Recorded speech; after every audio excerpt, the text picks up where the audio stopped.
and I can do it.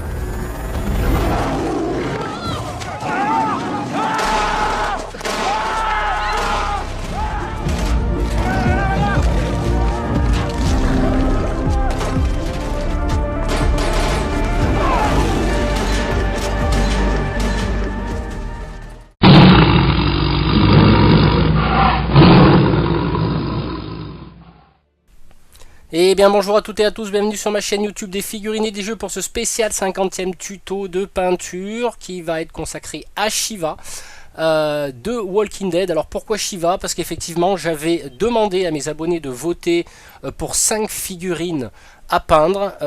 Il s'avère que le mage elfe et le Predator de Alien vs Predator sont sortis du lot, mais ils sont actuellement à l'égalité parfaite, c'est-à-dire 32 voix avec 32 voix, voilà, sur une centaine de personnes qui ont voté. Donc je me devais de prendre une décision de façon à avancer mes tutos de peinture, avancer mon travail. Donc j'ai décidé de reporter le tuto de peinture du mage elfe et de l'alien et du Predator, pardon, suite à cette égalité parfaite. Donc vous pouvez continuer à voter et je les peindrai quand j'aurai vraiment une décision finale, parce que là ça se jouait à chaque fois au coude à coude. Alors ce que je vous propose dans cette vidéo, c'est d'étudier comment peindre le tigre Shiva de Walking Dead. Allez, c'est parti. Allez, on va essayer un petit mélange. Donc j'avais pas de couleur fauve, donc là j'ai pris du jaune marron doré, du bestigor flèche, jaune mat et chair bronzée. Donc on va utiliser toutes ces teintes pour essayer de trouver une couleur qui ressemblerait à la couleur fauve telle que moi je la conçois, non pas trop orange. Parce qu'effectivement j'aime pas trop, bien que oui, sur certaines photos de tigres on a des tigres un peu qui tirent sur l'orangé. Là je voulais plutôt essayer une couleur fauve selon mes propres goûts et bien sûr mon intuitif de peinture, parce que chacun est libre de faire les couleurs qu'il désire tout simplement. Donc là j'arrive un petit peu à trouver la teinte en mélangeant toutes ces couleurs. Alors là on voit mal à la caméra, c'est vrai que ça tire sur un peu le jaune, c'est un petit peu un jaune fauve moutarde, c'est dommage, la caméra ne rend pas bien les couleurs, mais en vrai c'est différent. Là je vais prendre du lamian médium et du lavis sépia pour badigeonner tout le côté jaune que j'ai peint. Pourquoi du médium? Parce qu'à l'eau, des fois ça fait des auréoles, des taches, et j'arrive mieux à diluer ma peinture avec du médium, de façon à ce que je ne trouve pas ce type d'auréole quand on met un petit peu trop d'eau. Donc j'aime bien ce médium, il me convient tout à fait. Bien sûr je vais laisser sécher tout ça. Je vais reprendre ma couleur de base avec un petit éclaircissement de jaune, et puis je vais mettre sur les parties de Shiva qui me semblent le plus aptes à recevoir la lumière. Donc là particulièrement sur les oreilles, sur le dessus du corps. On va ensuite prendre du blanc pour commencer à travailler la fourrure blanche, parce qu'un tigre ça a une fourrure blanche, donc plus particulièrement sur les joues, à l'intérieur du corps, et là je trace de fins traits qui partent du bas vers le haut, de façon à essayer de reproduire entre parenthèses les poils. Je vais en mettre aussi sur la queue, parce que bien souvent les tigres ont la queue qui tire vers le blanc plutôt que le fauve. Là je vais commencer à mettre un petit peu de blanc sur mes griffes pour commencer le travail, mais je me suis aperçu que la couleur s'immisçait un petit peu trop dans les creux. Donc là je vais repasser plus tard un lavis, et là je vais commencer à habiller tout simplement Shiva avec les fameuses rayures de tigre.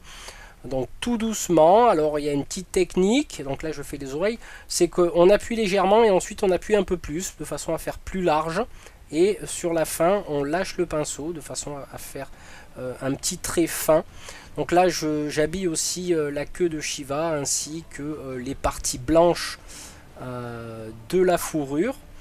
de façon à essayer d'être maximum au plus près de la couleur de la robe. Et là, sur les endroits qui sont les plus larges, comme je le disais tout à l'heure, je vais mettre une petite pointe de couleur de base de ma fourrure, de façon à créer ce côté tigré.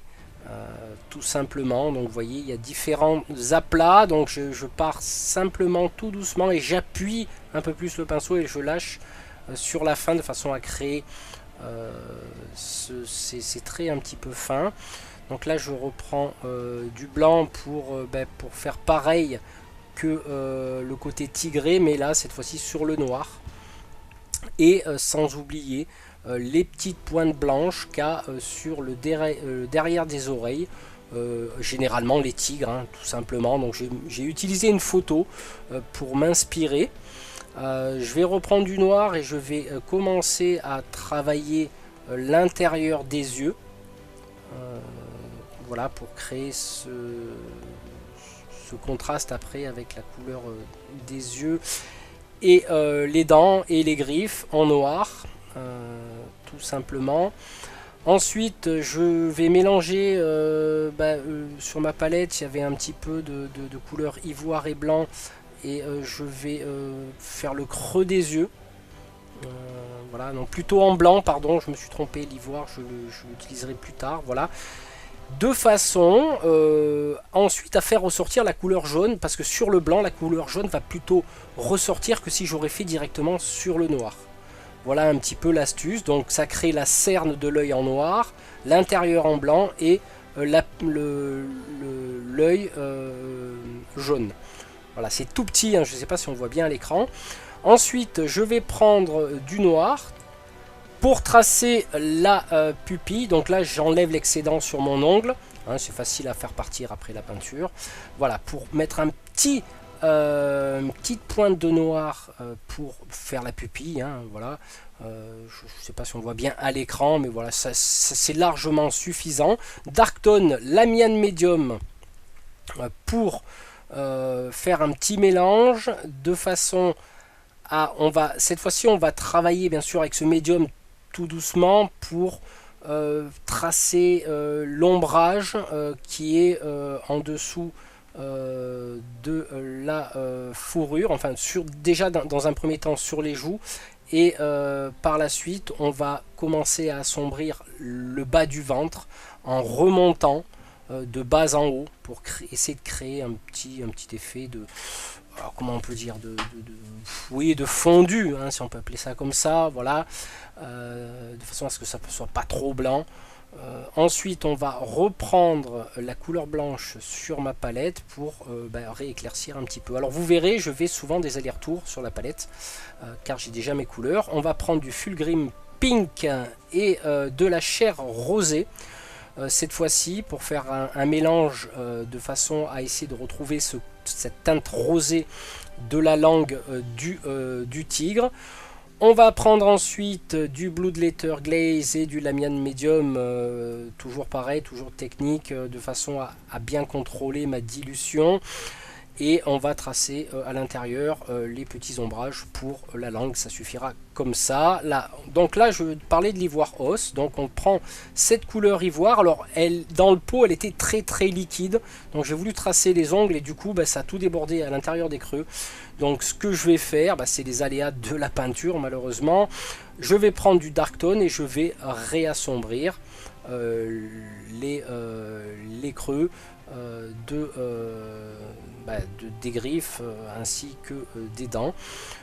Et cette fois-ci je reprends un petit mélange de blanc et d'ivoire et je vais mettre sur les pointes de façon à faire ressortir les griffes. Et là j'avais oublié bien sûr les deux petites taches blanches qu'un tigre a au-dessus des yeux. Alors j'avais pas fait gaffe au départ effectivement, donc là je rattrape de façon à être au plus près de l'animal, au plus réaliste possible. Je reprends du noir et je vais retracer les rayures qu'il a sur cette fourrure au-dessus des yeux.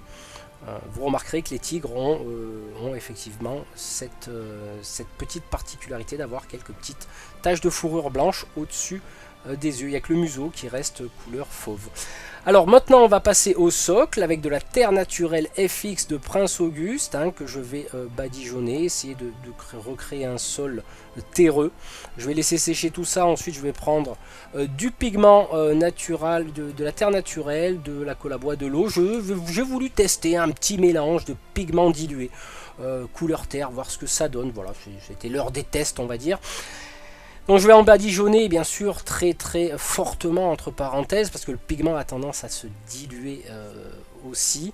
Et je vais le passer au vernis anti-shine de façon à fixer tout ça. Je vais prendre du Balor Brown pour faire un petit brossage à sec sur le socle.